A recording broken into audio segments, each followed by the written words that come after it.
Hello, my name is Fabian and I'm going to talk about the need to move beyond triples. So nowadays there are quite a number of knowledge-based applications.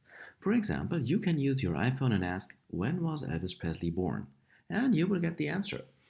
This is possible because Apple's Siri system relies on a knowledge base, that is, it knows things about the real world. There are other applications that can do this. For example, you can ask Amazon Echo, how long was the 30 Years' War?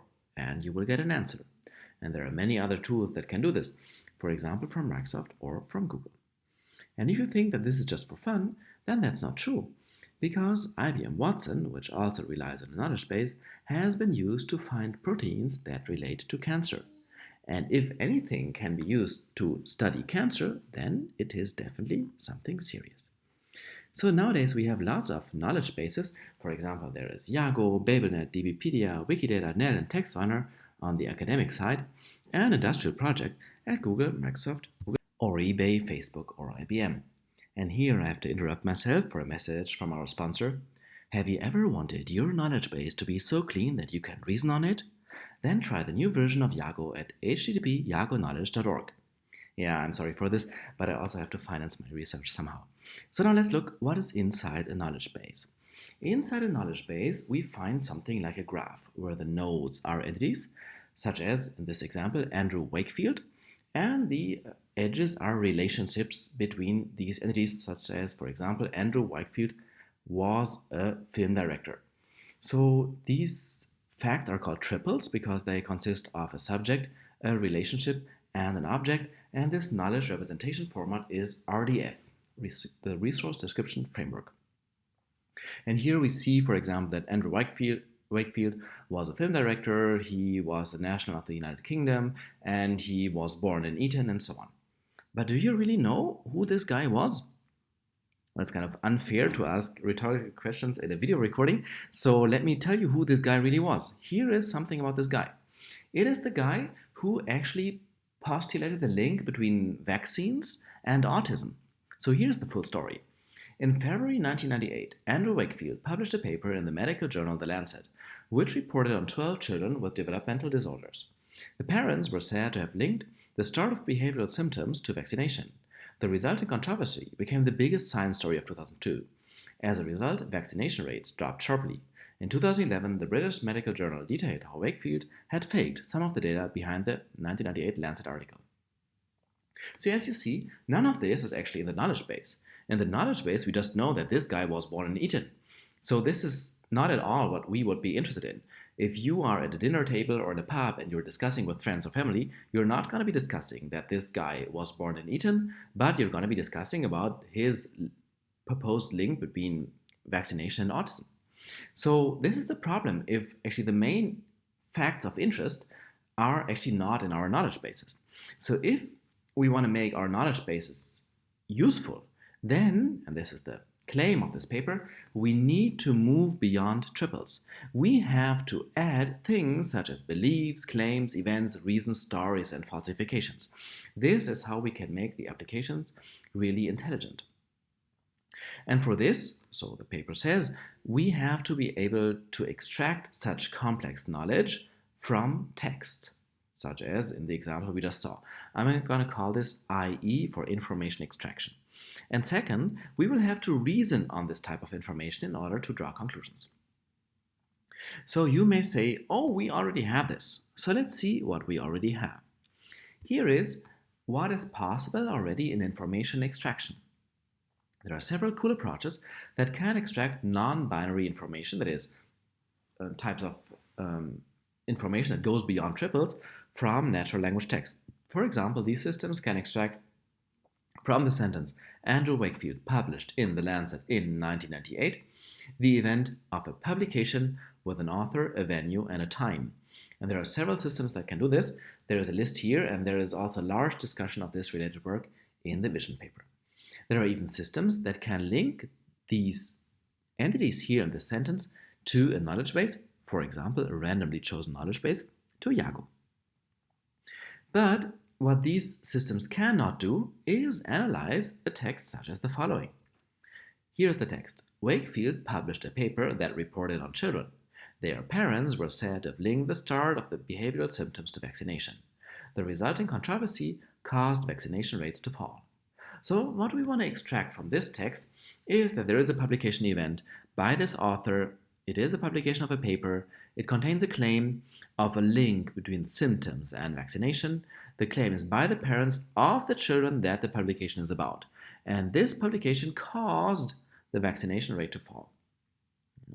And in order to understand these items, we need to be able to do cross-sentence analysis. That is, we have to be able to link parts of a sentence across different sentences. We have to be able to do advanced coreference resolution. For example, if the text says, Wakefield published this paper, the author claims, we have to be able to understand that the second sentence is about Wakefield. We need standardized types of frames, we need a standard ontology for frames, we need relationships between events such as causation, we need negation, we need hypothetical stances, storylines. So there's a whole universe of things that we still have to do. So maybe you know of such a system, you know a system that can do part of it or all of it. That's amazing. I'm super interested in this. Please let me know. Write me an email, give me a call, or type it in here. I'm very interested in this. So, what do we have on the reasoning side? As a knowledge representation, we have all types of frame-like representation, such as frames themselves, think of FrameNet, JSON, or in the object-oriented knowledge representation community, complex objects, or in the database community, object relational databases. And these can represent items such as the ones here on the screen, but they cannot do reasoning. So if you have represented the information in green in the form of frames or as complex objects, then you can still not do any of the following. If x caused y and y caused that, then x caused that. This is still not possible. Or if x did not publish a paper, then x is not a scientist. You cannot deduce this with frames or JSON. Or if Mary believes what Paul says and Paul says x, then Mary believes x. This is also not possible. So what's there for reasoning? Well, we have all the semantic web reasoning machinery, such as RDFS, OL, and OL description logic, or Shackle, or Shacks, and description logics. These are very good for reasoning, but they cannot reason on statements about statements. For example, they cannot reason about things like the paper says that vaccines cause autism. These kinds of things are beyond the scope of these reasoning mechanisms, and the reason is very simple, that this would immediately make them not undecidable. Or they cannot say that fact A caused fact B. So these things are beyond reach. So what's there to make statements about statements? There are annotated knowledge representations. For example, there are fact identifiers, or RDF star, which is a more beautiful syntax for fact identifiers. Or there's reification. So for a start, the first two cannot deal with hypothetical statements. So if you say in RDF star that Mary believes that vaccines cause autism, then the fact that vaccines cause autism would become part of the knowledge base, which is definitely not what you want. And reification can deal with this problem, but cannot do reasoning. What else is there? There is big logic machinery such as context logic, modal logics, or epistemic logics. So these seem like super targeted for exactly what we want to do. And in some way they are. But they cannot quantify over contexts. So take the examples in blue. We cannot say that all clients believe that the company delivers a good service. You see here that we are quantifying over all clients who believe something. And these logics cannot do this. Or we want to say the loss of value on the stock market happened because the public learned of a fraudulent activity by the company. Here we are creating a context out of the blue. We need an existential quantifier to say there is something happening, and this happens because of something else. And these three types of logics cannot do this, or if they can, they are either propositional logics or undecidable. There are other approaches such as formal argumentation, belief revision, or provenance and annotated logics, and I talk about them in the paper, and these all have their respective shortcomings. So what we would need is actually a simple logic that can talk about contexts. And the idea is that we need a very simple logic only inside the context. For example, we want to say that this person published this paper and therefore this person is an author. You do not need a complex logic to do this.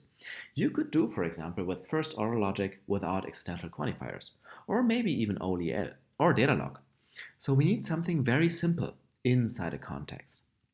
And then we want to have a simple logic about context. Again, we can start with something very simple such as horn rules or data log. For example, we want to say something like, for all formulas phi, if Mary reads phi, then Mary believes phi. This is a very simple horn rule, and it would greatly help if we can say such simple things about statements. And the hope is that if we combine these two simple things, we end up with something that is still only moderately complex. If you have a great idea of how to do that, please let me know. Why am I so interested in this? Because you can do plenty of things with this. It's not just about analyzing texts about Wakefield and vaccines and autism. It is, for example, important for the analysis of fake news or fact-checking. If you want to do fact-checking, then we have to be able to understand an article automatically, analyze the controversial topic that it is about, and allow reasoning on this. So who said what, when, and why? What is the evidence for this? And how can we deduce what is true and what is not true? It's not just about fake news. It is about things such as, for example, the reputation of a company.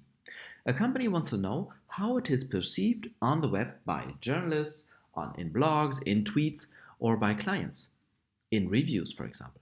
And for this, we have to analyze beliefs or controversy about companies or products with their reasons and supporters from web sources. Or we can analyze controversy on the web, such as in blogs, in forums, or on Twitter. We can, for example, model a view, extract opinions about that view, and contrast it with differing views. As always, if we want to refute an argument, then the first step is to actually understand that argument. And this is something that is very important to understand. So, quite fortunately then, this vision, this project, got in the meantime accepted as a funded project, and as we call it the No RDF project, because with this project we want to go beyond RDF and we want to do exactly what I have presented in this talk. We want to extract and model complex information from natural language text. And this project is supported by the French National Research Agency and 4 sponsors: BPCE, Converteo, EDF, and Schlumberger. And as you can imagine, we are hiring. We are looking for PhD students, postdoc, and engineers. If you're interested, please check out our webpage. Thank you so much for your attention.